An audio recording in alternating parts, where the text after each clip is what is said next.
आपका प्यारे प्रभु शुक्रिया, शुक्रिया आपका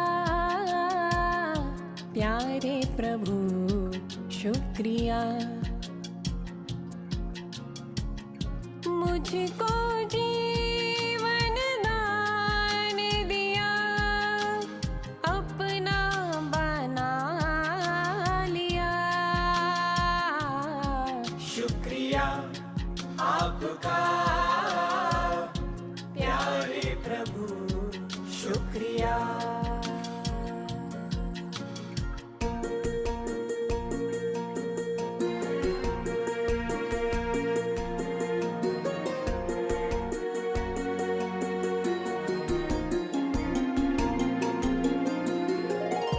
भूल गए थे आपको कई जन्मों की उलझन में, ढूंढते थे आपको, पुकारते थे कण कण में। पिंजरे के पंछी को गगन में उड़ा दिया। शुक्रिया आपका प्यारे प्रभु शुक्रिया।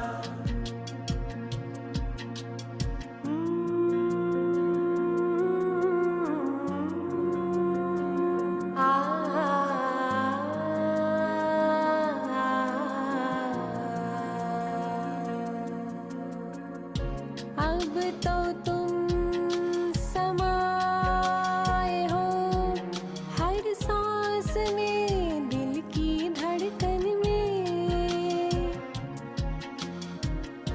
तन सेवा में है लगा, पर मन हर पल वतन में।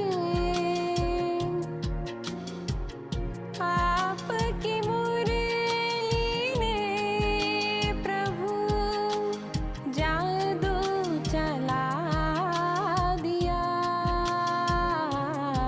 शुक्रिया आपका प्यारे प्रभु शुक्रिया। शुक्रिया आपका प्यारे प्रभु शुक्रिया। मुझको जीवन दान दिया, अपना बना लिया। शुक्रिया आपका प्यारे प्रभु शुक्रिया।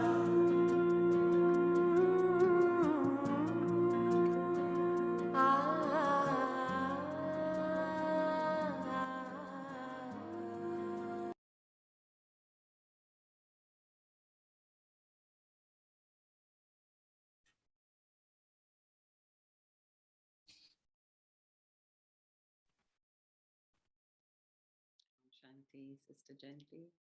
Om Shanti Arunabhen. Shanti Welcome to you and welcome to everyone. सभी का हार्दिक स्वागत। And I just want to maybe give a preamble today, Gently Ben, about Brahma Baba giving respect, everyone. And there are stories of in the week Madhuban was sharing. Brahma बाबा कैसे सबको सम्मान, चक्रधारी दीदी ने भी कैसे गैया को भी नाम दिए थे। एक गाय का नाम था कुमार का, एक का नाम था यीशु। तो बाबा उनको हाथ से इशारा करते थे, वो भाग कर आते थे। दूसरी कहानी है कि एक छोटा बच्चा अपने माँ बाप के साथ मधुबन में आए और बाबा के साथ उसको बहुत प्यार हो गया और फिर वो जाना नहीं चाहते थे, वो फिर मिला नहीं कहीं पर। वो दरवाजे के ब्रह्मा बाबा के कमरे के दरवाजे के पीछे हूँ। दूसरी एक कहानी थी कैसे राजाओं ने भी बाबा को कैसे सम्मान दिया था। उदयपुर में एक सभा लगी थी और वहां पर वो यशोदा माता और ब्रजेंद्र दादी की बहू दोनों का तो राजा ने देखा कि दादा लेखराज अकेला है लेकिन उसकी युगल पत्नी और उसके बहू वहां नहीं थे। तो उसने पूछा ये लोग कहाँ हैं, बाबा अकेले क्यों हैं। तो फिर उसने वो सभा चालू नहीं की जब तक बाबा की बहू और उसकी पत्नी वहां पर आए। फिर बाबा कश्मीर गए थे और जिस मकान चलाते थे तो नारायण दादा सुना रहे थे। जैसे ही दादा और दादा का बेटा वहां गए तो राजा भी खड़े हो गए। उसको बहुत अजीब लगा कि ब्रह्मा बाबा की पर्सनालिटी ऐसी थी। उसने ब्रह्मा बाबा को कहा कि आप निर्णय करो कि अभी क्या करना है। तो आज की मुरली स्वमान की बहुत ही अम, अच्छी इंटरेस्टिंग मुरली है, अभी आपसे सुनना चाहेंगे। थैंक यू जो अच्छी इतनी सुंदर कहानियां की सुनाई। बाबा की पर्सनालिटी बहुत ही अद्भुत थी और बाबा की मुरली भी बहुत ही शक्तिशाली है। बाबा ने हमें याद दिलाया कि भगवान उन्हों को देख रहे हैं जिन्हों को सारा कल्प स्वमान रहा है। फिर बाबा ने बताया कैसे भगवान भी आप सबको कितना सम्मान देते हैं। तो ये सबसे श्रेष्ठ स्मृति हम रख सकते हैं। परम धाम से भगवान आकर के हमें याद प्यार देते हैं। वो बेचता नहीं है लेकिन खुद आकर के हमें देते हैं। और जो अपने चरणों की धूल समझते हैं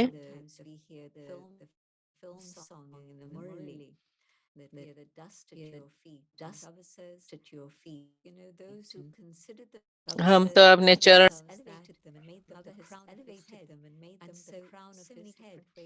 जो अपने को चरणों की धूल समझ देते हैं उन्हों को बाबा ने अपने अपने क्राउन ताज का हीरा बना दिया।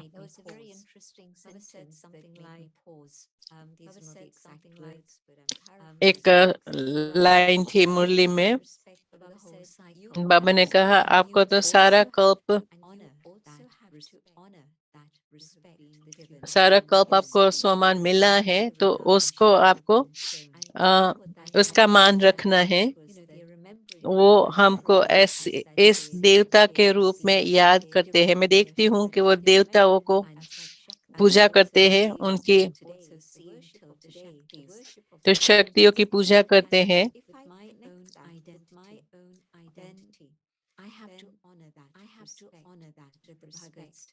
भगत लोग हमारे लिए कितना सम्मान रखते हैं तो हम अपनी सम्मान की स्थिति को देख करके परख करके उसका मान रखे कि वो लोग भी हमको कितना मान दे रहे हैं हमारे देवता रूप का।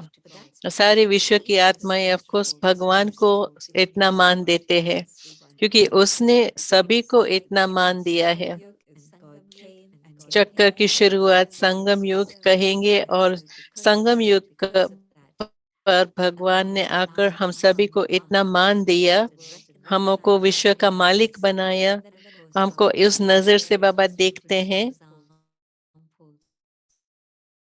फिर बाबा ने कई एग्जाम्पल्स करते हैं और सोमान में रहते हैं तो दूसरों को वो मान देना भी बहुत सहज हो जाता है।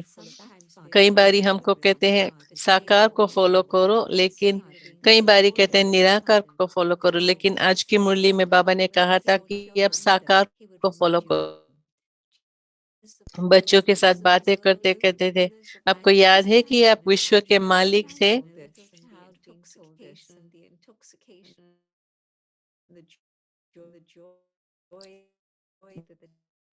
छोटे बच्चे को विश्व कल्याणकारी हो, तो हमने कहा हाँ, उस समय तो वो 9 साल की आयु थी, लेकिन विश्व का मैप भी नहीं देखा था, विश्व कितना बड़ा है ये भी नहीं मालूम था। लेकिन बाबा ने हमें ये टाइटल दिया कि आप तो विश्व कल्याणकारी हो, तो कितना नशा चढ़ गया कि बाबा ने कहा है कि हम सब विश्व कल्याणकारी हैं। तो स्व की इतनी वैल्यू करना, अपना स्वमान इतना रखना, बच्चों को बिगाड़ते हैं लेकिन उनको इतना श्रेष्ठ स्मृति नहीं बनाते हैं, उनको इतना इच्छा नहीं उठाते हैं। भले भगवान है ये। फिर छोटे बच्चों को मीन्स कुमारियों को क्या कहा कि आप लोग तो महात्माओं से भी ऊंच हो, पवित्रता को पालन करने वाले हो, जो असंभव को संभव करने वाले हो। तो बाबा उनको भी कितना अच्छी तरह से ऊंचा उठा रहे थे, अपनी वैल्यू का उनको ध्यान खिंचवा रहे थे, ताकि उनका वो सम्मान बना रहे। फिर बाबा ने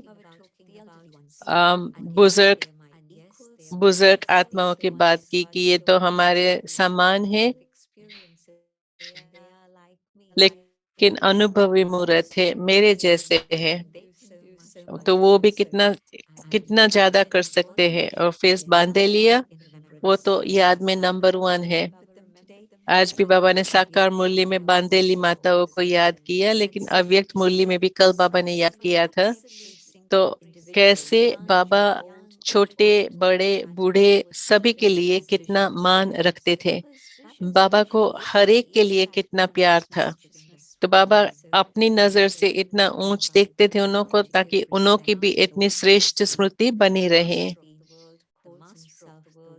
कैसे विश्व का मालिक कहते हैं कि मैं विश्व सेवादारी हूँ, बच्चों का सेवादारी हूँ, उनको वो मान दे करके ऊंचा उठाते हैं। तो न सिर्फ ये बच्चे उनको परखे, लेकिन जो हम अपने समझते हैं कि हमारे दुश्मन हैं, तो बाबा तो हर एक के लिए भी उतना ही मान रखते थे।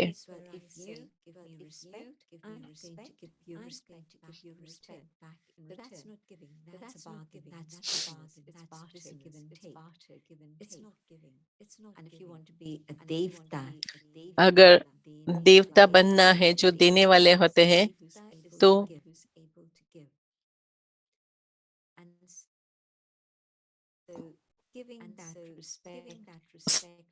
सभी को वो मान देना, सारा सम्मान भी ऊंचा उठ जाए, हम उसमें फिर हिलते नहीं। Respect to those who defame you and those who may be your enemies, but also Baba saying, but everyone is part of that same tree, and you children are the trunk of the tree. God lead on that from that.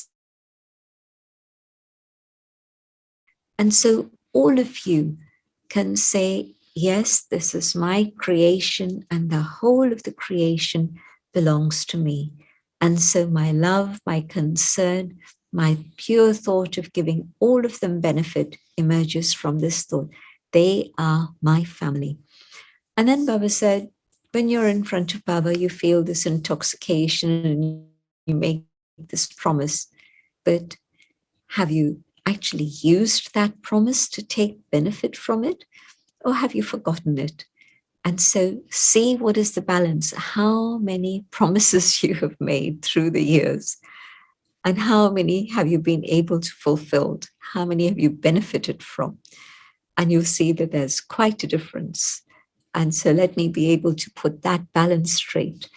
and really take benefit from my promise. And not in this Murali, but in another one a while ago, Baba had said, you forget your realizations and your promises. So at Amrit Vela, each day, emerge those promises you have made yesterday, emerge that pure thought of giving benefit for all, and see, am I really doing that?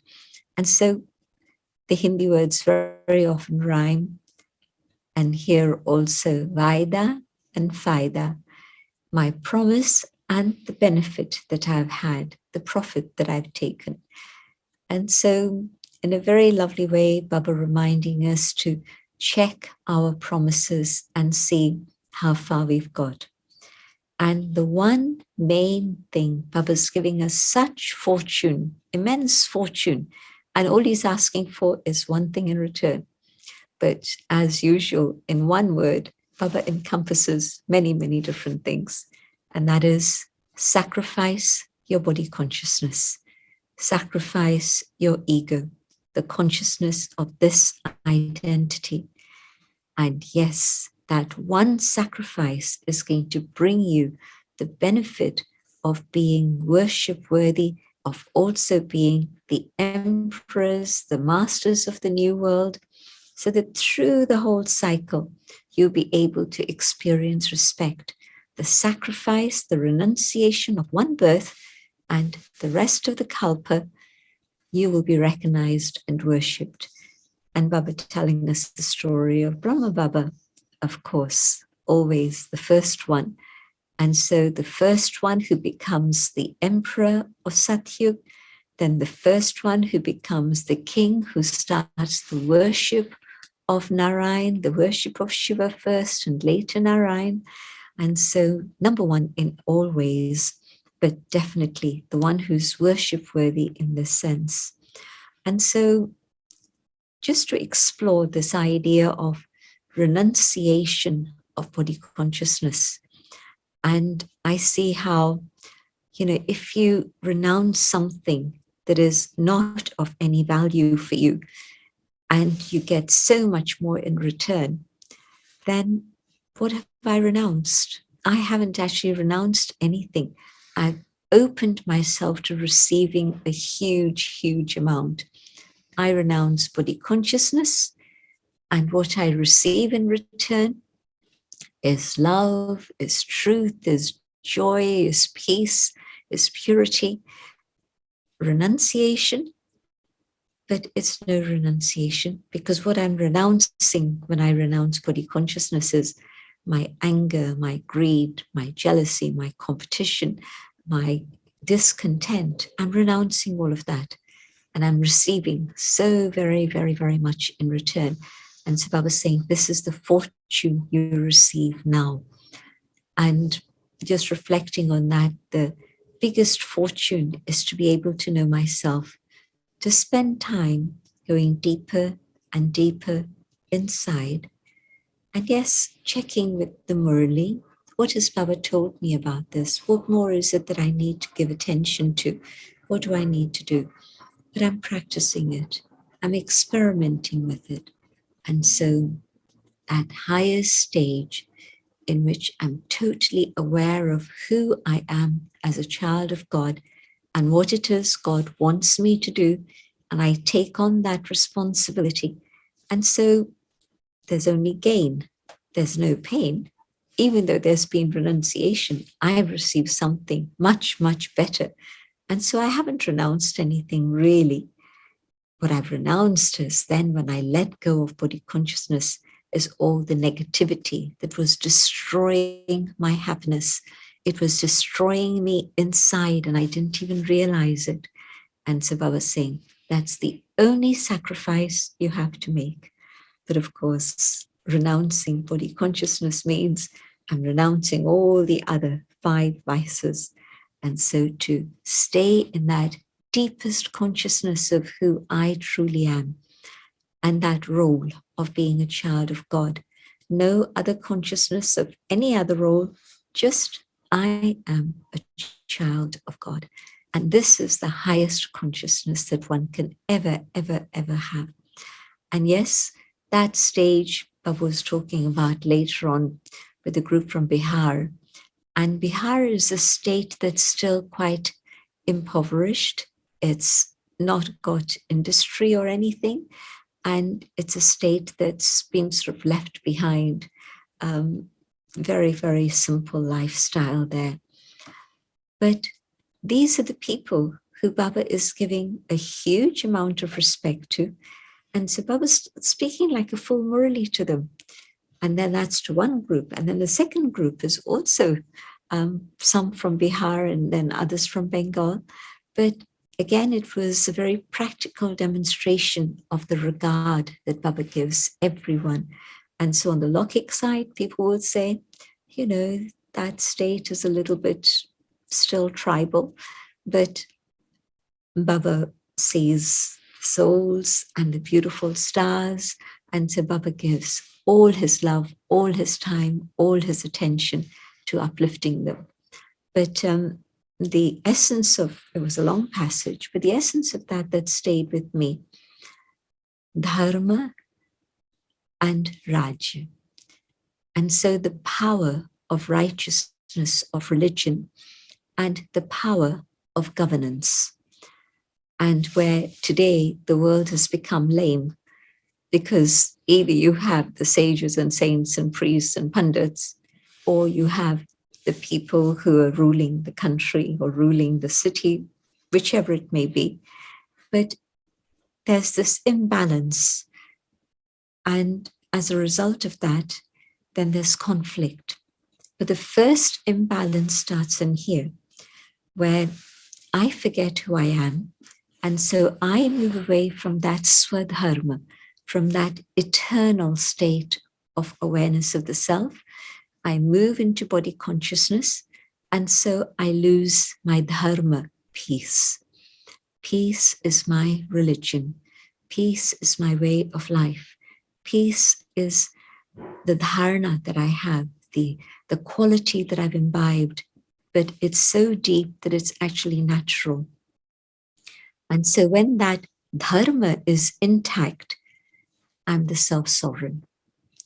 Om Shanti, and I'm here, I'm peaceful, and all my physical senses and all my inner faculties are all working together harmoniously. I lose my awareness of who I am. I forget soul consciousness. And what happens to my peace? It goes deep inside, hiding away somewhere, and I keep looking for it outside. And then at some point, Baba comes knocking on the door of my intellect and says, hey, wakey, wakey, come, it's time to get up. And I look inside and I see that peace is there. And so I rediscover my treasure store, and again, claim back self-sovereignty. And when I do have self-sovereignty, then there's total contentment here and now. Whilst I don't have self-sovereignty, I'm empty inside. I'm not rich. I'm not fulfilled. And that emptiness is driving me crazy. Sometimes I pick up addictions. Sometimes lots of different things can go wrong with addictions. But also, sometimes it's just that inner state of struggle. I want to be peaceful, but I can't be peaceful. The vices are troubling me. My greed troubles me. My anger troubles me. All of these things are causing distress. And so when I listen to Baba's call, then I say, yes, I can feel the peace that lies within. And now I allow peace to rule my senses. I, the soul, in this peaceful condition, how do my eyes function? How do my ears function? I just go through each one of those organs so that now, in this final period, even without anybody else knowing, nobody knows what's going on in here. You're all watching television, 4 people, 5 people in the family. And you're sitting there with them to give them that company. Otherwise, they would be a little upset maybe. So you're there with them. But what's going on in your mind. You're thinking about today's Murli. You're thinking about service plans. You're thinking about your love affair with God. You're thinking about things that are not on the screen out there. You're thinking about the things that are on the screen in here. And yes, that's definitely what Baba wants us to do, just to be able to focus inside and be in tune with him. We can't all go and stay in Madhuban, even though we'd love to. But right from Sakar days, Baba would say, the clouds have come to fill and they will go out and shower. But of course, now so much more benefit. Everything that's happening in Madhuban comes to us straight through. And so we can take benefit from it. So that stage of having self-sovereignty, mastery over my physical senses, and then mastery over my subtle organs inside. When I have this balance of being the master as well as being peaceful, dharma and raja together, you can see where this word dharam raj comes from. Dharam, righteousness, raja, the ruler who establishes righteousness within his kingdom. So in a big way where Baba says Rama is God, so Rama has come to establish the new kingdom. But at the other side, they talk about the King Rama being banished and then returning. And so yes, the king of the Silver Age is also somewhere within our midst and so has returned to Baba.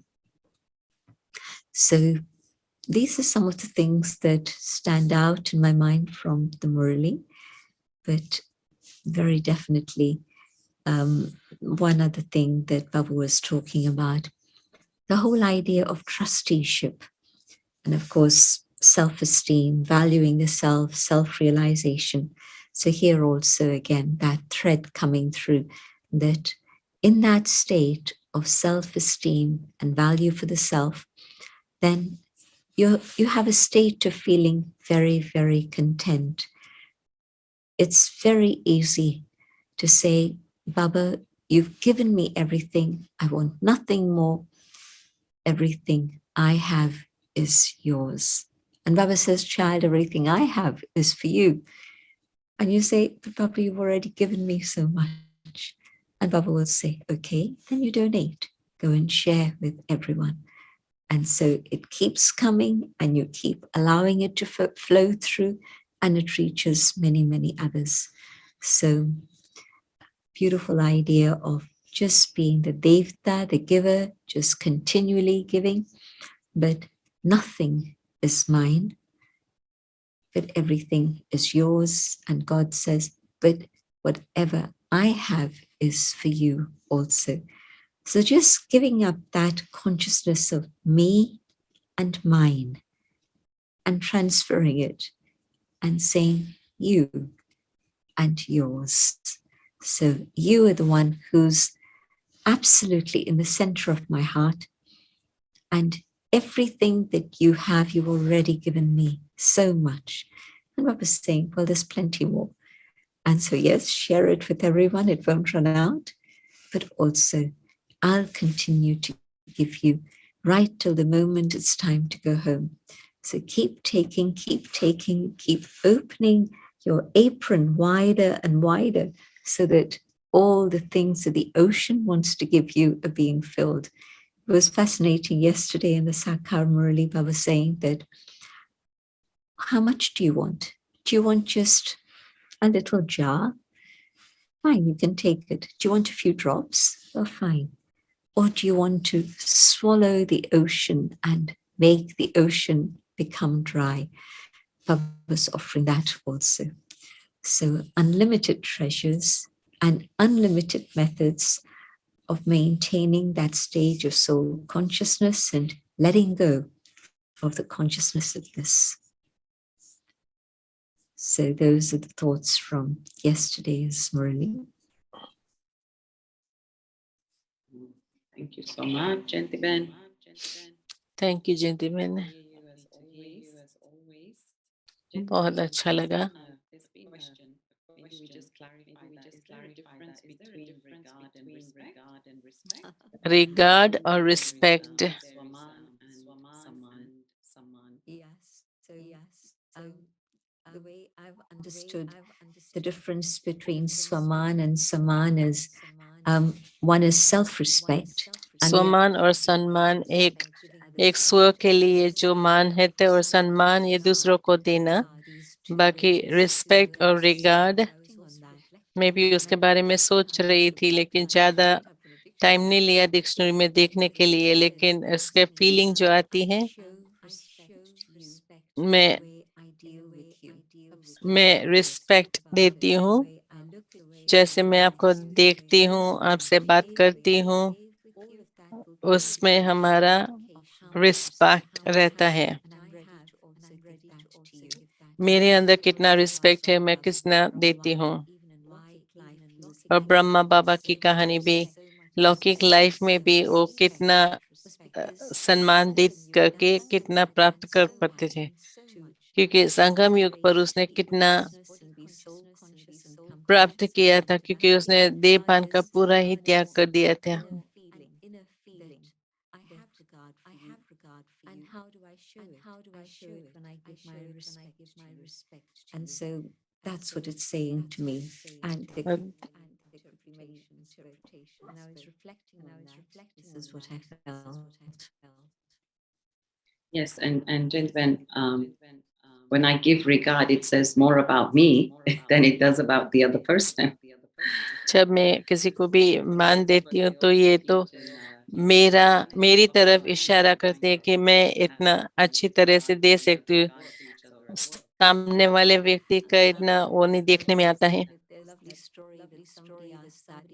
दादी को किसी ने पूछा था,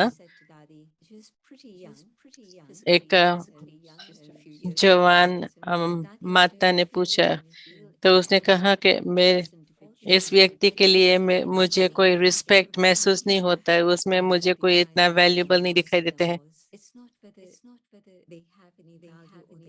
तो दादी ने कहा कि उसके अंदर है या नहीं है वो आपको नहीं सोचना है, लेकिन आपका क्या करना है, अपने अंदर वो रिस्पेक्ट इतना बना करके रखे ताकि आप कोई को भी दे सको, क्योंकि हमारा ऐसे स्वभाव बन जाएगा तो हम किसी को भी दे सकेंगे। ऐसे नहीं है कि ये लायक नहीं है इसलिए मैं नहीं दे पाती हूँ। Right, Jinben. So this brings us to the point that we need to fill ourselves up. I mean, तो इसका मतलब है कि हमें अपने अंदर का जो कचरा है उसको साफ करना है। और and so if I'm able to give that respect, then that means that I've got to fill myself up. So maybe we can just take up that angle for a moment. What are the steps I need to take to fill myself up? मुझे अपने को इतना भरपूर करना है ताकि मैं दूसरों को भी वो मान दे सकूं। या तो क्या पुरुषार्थ करना जरूरी है। जितना मैं अपने अंदर गहराई से जाएंगी और मैं अपने अंदर वो सफाई करती रहेंगी, जितने लेयर्स है हमारे अंदर, उतना मैं अप्रिशिएट करेंगी कि मैं कौन हूँ, मेरे अंदर क्या खजाने हैं। जैसे एक सिंपल एग्जाम्पल, मैं जानती हूँ मुझे ओम शांति रहना है, मुझे शांत पूर्वक रहना है, लेकिन बीच में क्या आता है जो मैं शांत नहीं रह सकती हूँ। मेरे संस्कार, मेरी आदतें, मेरे स्वभाव, तो मैं चिड़चिड़ापन में आ जाती हूँ, मुझे गुस्सा आ जाता है। तो जैसे मैं अपने अंदर जाती हूँ और मैं ये प्रैक्टिस करती हूँ, आत्म अभिमानी स्थिति, गॉड भगवान की स्मृति रखती हूँ, तो अपने अंदर वो सफाई करती हूँ। सबसे पहले तो ये अभिमान शुरू हुआ, मैं आत्मा को भूल गई, देवभान में आ गई, तो देवभान और अभिमान, ईगो, दोनों बहुत ही गहराई तक रहता है। तो वो लास्ट बात है हम जिसको छोड़ते हैं, लेकिन जितना जितना हम और बातें की सफाई करती हैं उतना हम हमारे ओरिजिनल देवताई गुण है उसको हम महसूस करते हैं। फिर बाबा ने मुझे जो दिया है उसको मैं महसूस कर सकती हूँ। मैं अपने को वैल्यू कर सकती हूँ और अपना अंदर का मान रख सकती हूँ। नहीं तो मैं स्वमान में रहने की कोशिश करती हूँ, लेकिन अंदर से आता है आपने ये किया, ये नहीं करना चाहिए था, आपने ये क्यों किया, तो अंदर जैसे बंदर मिसल वो बातें हो रही है। मैं तो अपने को जानती हूँ, मालूम है अंदर इतनी सारी बातें हो रही है अपने अंदर। तो फिर मैं अपने लिए कैसे वो सम्मान महसूस कर सकूं जब ये ऐसी बातें अपने अंदर ही चलती रहती है। मुझे मालूम है कि मैं अभी गुस्सा नहीं करती हूँ, तो कभी कभी थोड़ा चिड़चिड़ापन आ जाता है, लेकिन मैं समझती हूँ कि बाबा की मदद से मैं इसको भी खत्म करेंगे। लेकिन 90% तो वो सारा खत्म हो गया है। तो जितना भी हमने अपने अंदर सफाई की है, अपने अंदर जो हो रहे हैं उसको सॉर्ट आउट करें, तो मैं अपने लिए सम्मान रख सकती हूँ। दादी प्रकाश मणि की बात मैंने पहले भी बताई है, लेकिन उसकी अंदर अंदर की स्थिति, उसके सामने किसी ने गुस्सा किया, बहुत ही बुरी रीति से उनके साथ व्यवहार करते थे, तो भी वो तो अपना संस्कार दिखा रहे थे, लेकिन दादी के ऊपर कोई भी उसका असर नहीं हो रहा था। दादी तो बिल्कुल ही स्थिर रह करके, ऐसे नहीं कि उसने गुस्सा किया तो मैं भी गुस्सा करूं, लेकिन अपने शांति के धर्म के साथ वो रिस्पॉन्ड कर रही थी, अपनी स्थिति बना करके रखी ताकि कोई क्या भी करे लेकिन दादी उसके असर में न आई।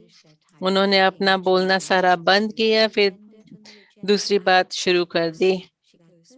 फिर दूसरे सामने सामने वाले व्यक्ति को पूछिए आप क्या सोचते हैं, लेकिन हम तो ऐसे नहीं कर सकते।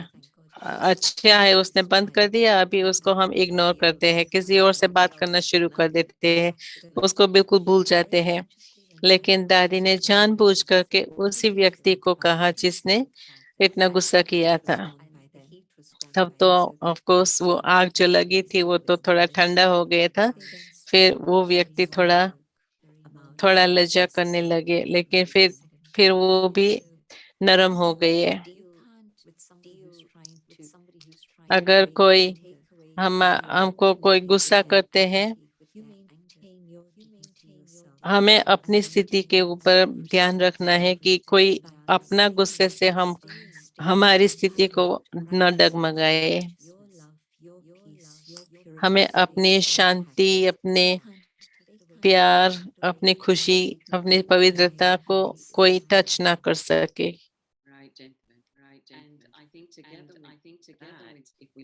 उसके साथ अगर हम ब्रह्मा बाबा को देखते हैं तो उसको भगवान में बहुत ही मजबूत विश्वास था, तभी वो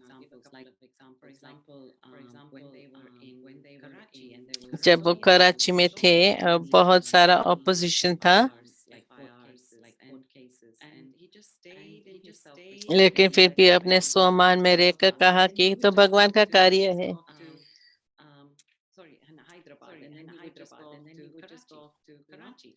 Just take off. It's like leave that behind and like what. And then when they also moved and came to Mount अब Abu, एक फ्रॉम कराची से हैदराबाद गए और उनको बोला कि आप ये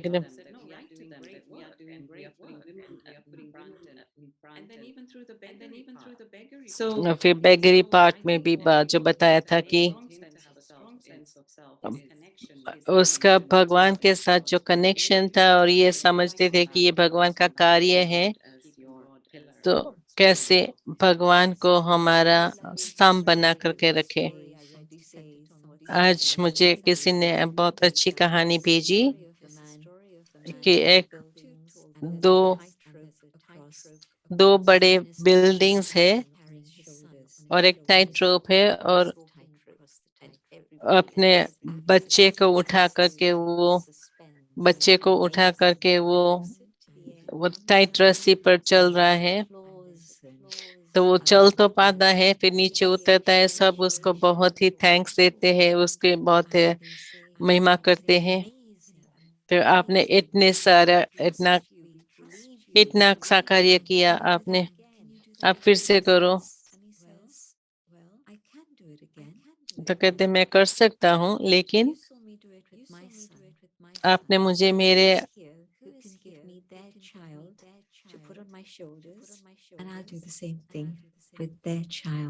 कौन अपने बच्चे को देने के लिए तैयार है, जिसको उठा करके मैं जाऊं ऐसे। उसमें विश्वास तो था, लेकिन इतना विश्वास नहीं था कि अपने बच्चे को उनके कंधे पर रख करके चलाए, क्योंकि उसने अपने बेटे को अपने कंधे पर चला ले करके वो टाइट्रो पर चला।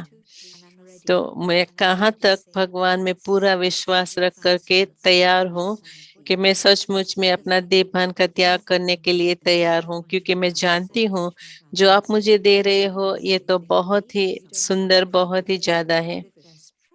अगर ट्रस्ट है तो हम ये प्रूव कर सकते हैं। तो ब्रह्मा बाबा ने भी उसमें पूरा विश्वास था कि ये तो सचमुच भगवान है, भगवान का कार्य है, मैं भगवान का एक निमित्त आत्मा हूँ। तो ये सब जब मैं उसके कार्य में निमित्त हूँ, मैं उसकी संतान हूँ, तो मुझे ही ये करना है। तो कहाँ तक मैं अपने पर विश्वास रख करके आगे बढ़ती हूँ। न सिर्फ मैं ईश्वर की संतान हूँ, मैं भगवान को मानती हूँ, लेकिन क्या मैं ईश्वर की संतान भी इतना कर सकती, इतना प्राप्त कर सकती हूँ भगवान से। भगवान की इतनी सारी शक्ति जो है वो मैं ले सकती हूँ। अगर मैं सब ऐसे कर सकती हूँ तो मैं ब्रह्मा बाबा के पद चिन्ह पर चल सकती हूँ। ऐसे नहीं कि मैं तो जूलर हूँ, अभी मैं 60 इयर्स उम्र का हूँ, तो इसलिए मुझे सब अनुभव है, लेकिन ये सब उसने छोड़ दिया। सिर्फ इतना ही ध्यान रखा कि मैं ईश्वर की संतान हूँ, और वो जैसे कराए जो कराए।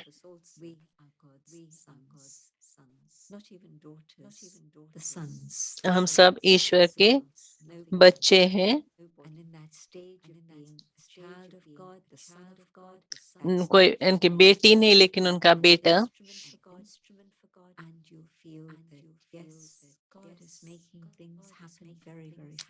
तो आपको समझ में आएगा कि कैसे भगवान सब कुछ कितना जल्दी जल्दी कर रहे हैं। जब दादी जान की पुणे में थी,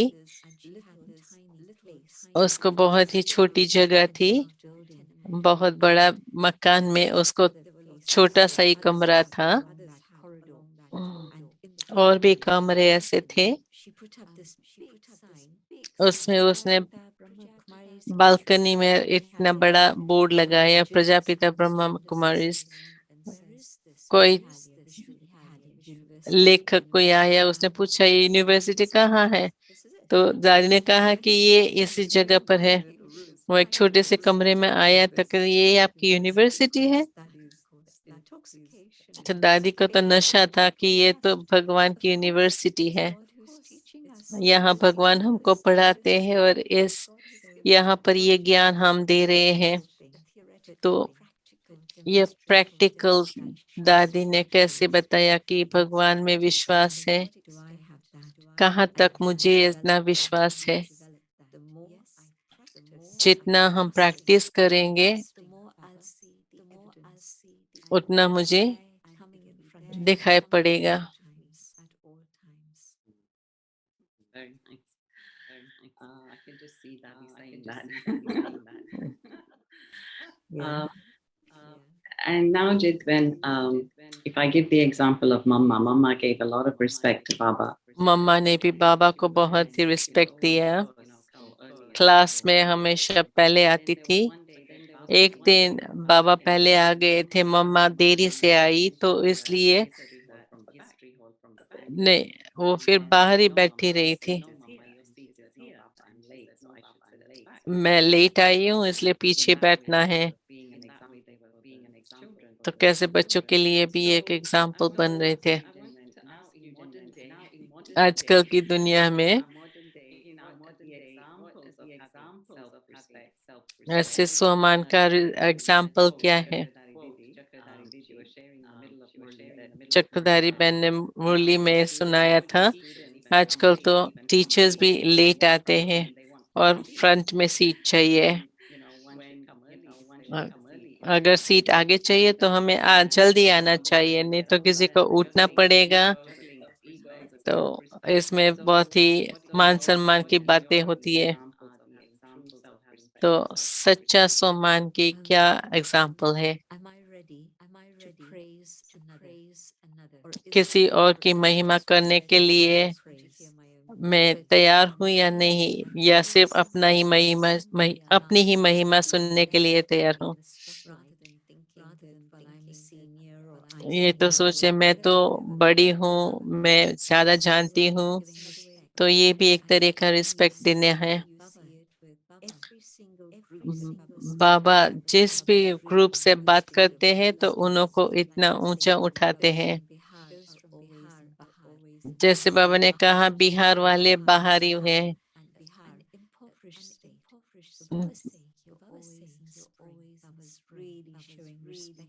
बाबा कैसे इतना ऊंचा उठाते हैं। क्या मैं भी ऐसे अपने अंदर से सच्चे दिल से, क्या मैं हर किसी में अच्छाई देख सकती हूँ और उनकी महिमा कर सकती हूँ, उनको ऊंचा उठा सकती हूँ, या मैं अपना ही सोचती हूँ आज ऐसे है कल कुछ और होगा? मनुष्य के मन ऐसे है जो कुछ न कुछ क्रिटिसिज्म शुरू कर देंगे। जब मैं क्रिटिसाइज करना छोड़ दूं और ये सोचना कि इसके अंदर कितनी अच्छी क्वालिटीज है, ये सम्मान देना है। या मैं किसी और को पूछूं नहीं कि मैं ही जानती हूँ, मुझे मालूम है कैसे करना चाहिए, लेकिन यहाँ हम कुछ लोग साथ में बैठे हैं तो मैं दूसरों को पूछूं कि आप क्या सोचते हो करना चाहिए। ऐसे नहीं कि मेरा काम है सबको पूछना है, लेकिन मैं सचमुच वो इंटरेस्ट रखती हूँ कि आपका क्या विचार है।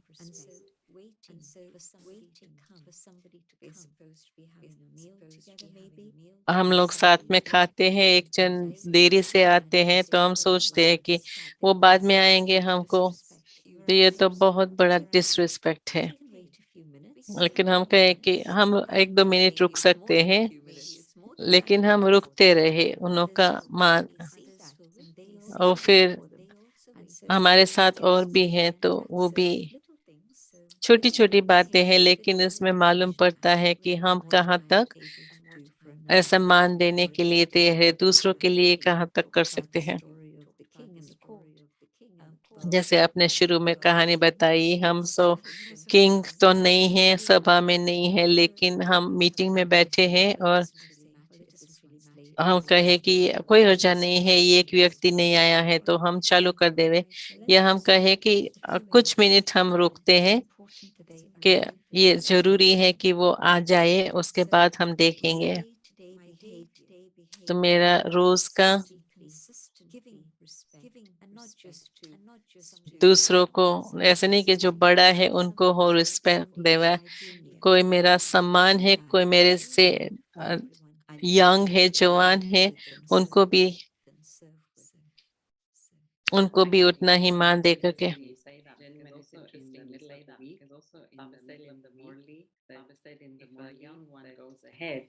Then the older ones have to give respect, and then I was thinking of you.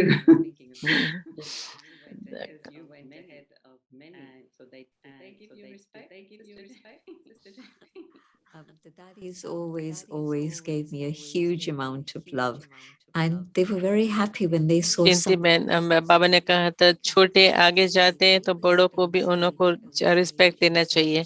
तो जयंती बहन को देख करके आप छोटी हो लेकिन कितने बड़े, आपको उन्होंने रिस्पेक्ट दिया या नहीं? तो ऐसे नहीं है कि मैंने किसी से छीन करके ये कुछ लिया है, लेकिन हर एक दादिया ने मुझे बहुत ही प्यार दिया है, बहुत ही सम्मान दिया है। दादी हमेशा हमसे सुनना चाहती थी, वो इंटरेस्ट रखती थी कि हमारे अंदर क्या चल रहा है। हमेशा वो जानना चाहती थी कि आपका विचार क्या है।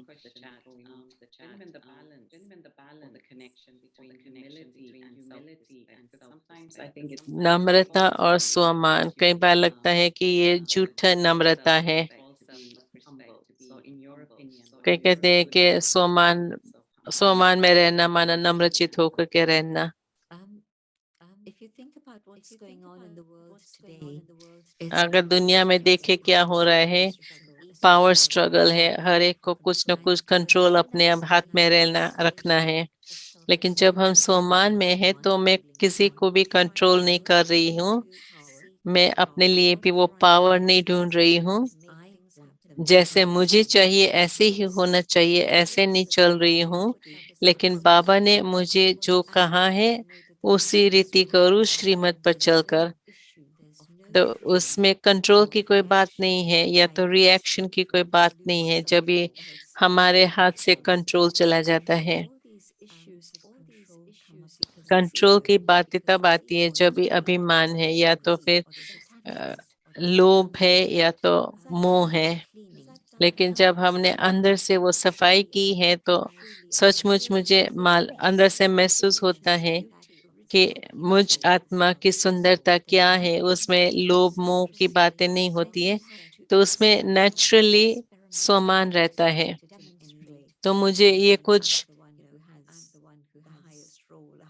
ऐसे नहीं कि मेरा रोल सबसे ऊंचा है, मेरे पास ये है, ऐसी कोई बातें नहीं है। मैं अपनी वैल्यू को जानती हूँ और उस अनुसार मैं हर एक को इतना ही मान दे करके चलाऊं, तो ये मेरी नम्रता हो जाती है फिर।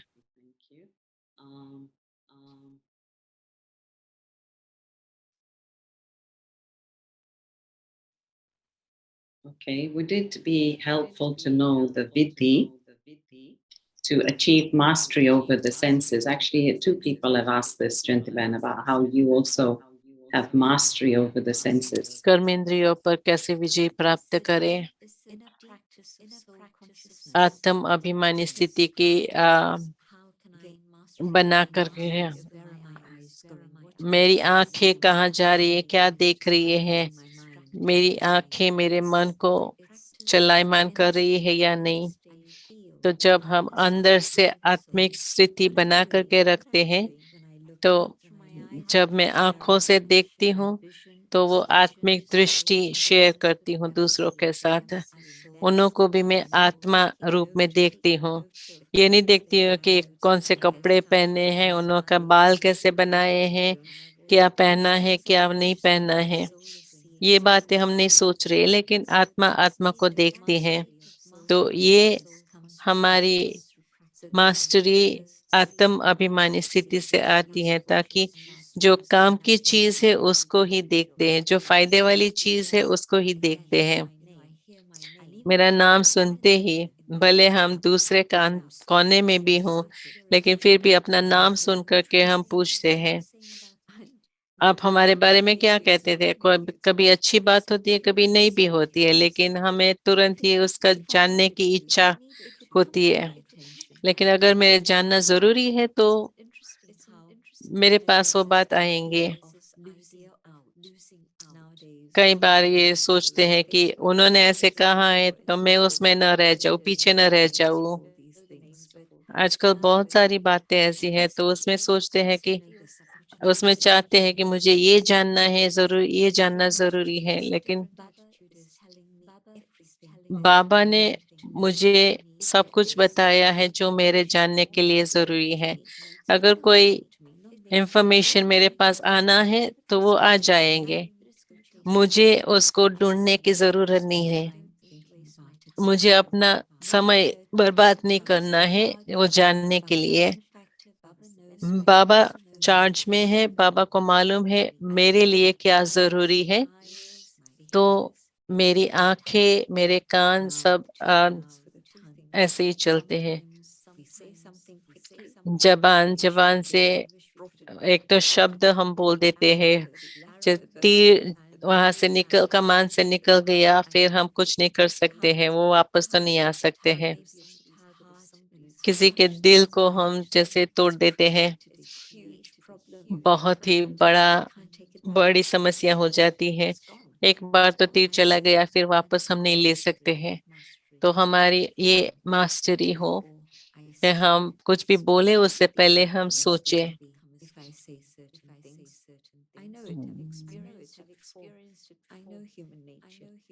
मैं जानती हूँ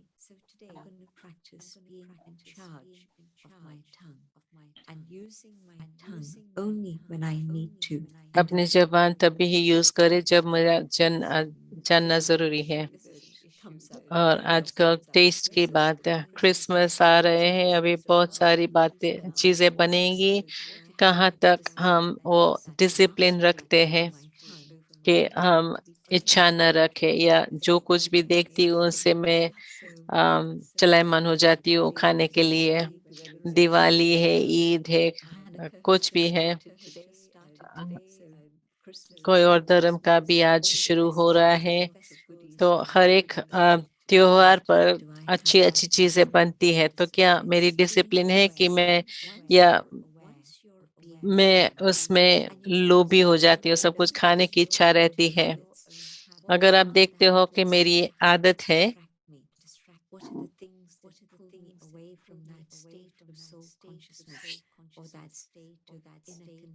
उनसे आदत है जो मुझे आत्म अभिमानी स्थिति से दूर ले जाते हैं।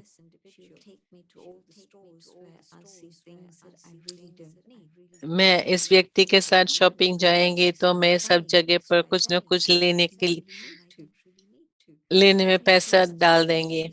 तो मैं ऐसा संग रखूं जो मुझे ऐसी दुकानों में न ले जाए, लेकिन मुझे ऐसे पार्क में ले जाए जहां पर हम पैदल कर सके, हमें फ्रेश ताजी हवा मिले।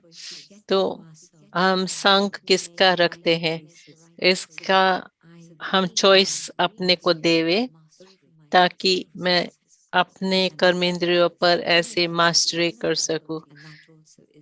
फिर तो मन और बुद्धि की भी बात आती है। तो आत्म अभिमानी स्थिति में जिसमें हम देहभान को छोड़ देते हैं, इसमें मेरा मन भागता नहीं है। मुझे कैसे मालूम पड़े कि मैं आत्म अभिमानी हूँ? मेरा मन शांत है, मेरा मन शांत होगा, संतुष्ट होगा, मन चार्ज में होगा। ऐसे नहीं कि संकल्प चलते ही रहेंगे। मुझ आत्मा को मालूम होगा कि मेरे मन में क्या चल रहा है, उसमें कोई डिस्ट्रैक्शन नहीं होंगी, इच्छाएं मोह की बात नहीं होंगी, लोभ की बात नहीं होंगी। It's funny you say that. We've just had the White Friday here, and then all the sales. So I'm sure people were tempted. Okay, one last question. I think it's a good one to end with. एक last प्रश्न, Is it Baba's role to be Dharam along with the eight, or is Dharam Raj's along with Baba? And I think the good part about this question is, can we prepare for this scene? And if so, how is it possible? Dharmraj का role बाबा के role से अलग है क्या? दादी हमेशा कहती थी धर्मराज को अपना मित्र बनाओ, मीन्स धर्मराज के साथ बातें करना शुरू कर दो अभी से है। मॉर्निंग सुबह में बाबा हमारे साथ माँ बाप के रूप में है, फिर हमारा मित्र है, लेकिन शाम अपना धर्मराज बनाओ, तो उनको अपना चार्ट दिखाओ, सच्चाई से दिखाओ। अगर हम आज से ही अपना हिसाब किताब साफ कर रहे हैं तो उसमें जमा नहीं होता है, तो फिर धर्मराज को हम लास्ट में धर्मराज का सामना नहीं करना पड़े।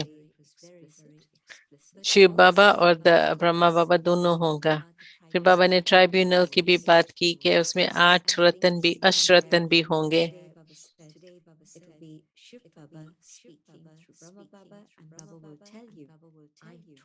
आज बाबा ने कहा था, शिव बाबा ब्रह्मा बाबा के द्वारा कहते हैं, मैंने इतना पढ़ाया, इतना समझाया, लेकिन फिर आपने सुना नहीं। इतनी सारी आत्माएं तो साकार बाबा के बाद में आए हैं, तो वो किसको देखेंगे? ब्रह्मा बाबा के द्वारा मुरलियां सुनी, गुलजार दादी के द्वारा सुनी, तो लेकिन जो भी पालना सभी दादियों से मिली है, वो सारा दृश्य वो हमारे सामने आएंगे। मैंने क्या किया है, जिसको हमें सेटल करना है, चुकतू करना है, लेकिन यही आत्माओं ने आपको कितना प्यार दिया, कितना पालना दी, कितना गाइडेंस दिया, फिर भी आपने सुना नहीं। तो ऐसी अष्ट रतन के ही रोल ये ट्रिब्यूनल के होंगे।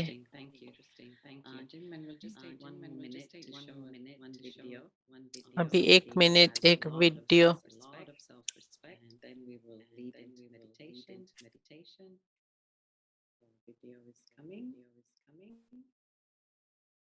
I'm sure some of you have seen this before, but it's a good reminder.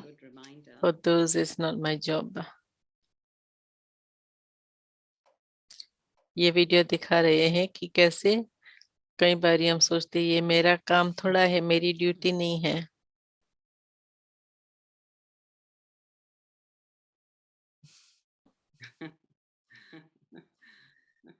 Very lovely. So yeah, gentlemen, if you think you're a speck in the world and you can't do anything, I think we have to think twice, because we are not a speck, but we are हम कोई छोटे से बूंद नहीं है, लेकिन हम हर एक दुनिया में एक हिस्सा है, और कुछ न कुछ तरीके से हम कुछ न कुछ मदद कर सकते हैं। तो सभी को बहुत थैंक यू। अभी हम मेडिटेशन कमेंट्री से पूरा करेंगे।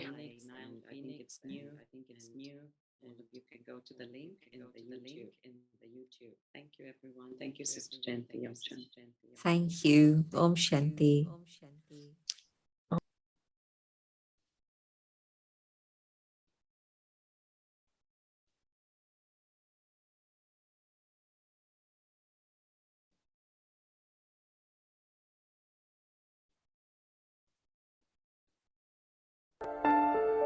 Turns humans into angels. Swim in the lake of love, and anger will not find you. The fragrance of love is on your face. I listen to the songs of love from your heart. Divine love brings such happiness. Dance in happiness and move forward.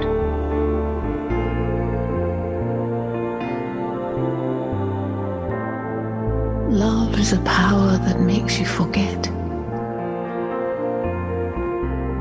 invites forgiveness.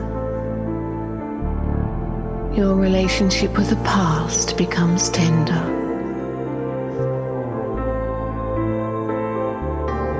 Tenderness brings easy transformation, peace, a loving heart of kindness. Love is a canopy of protection. Remain constantly safe.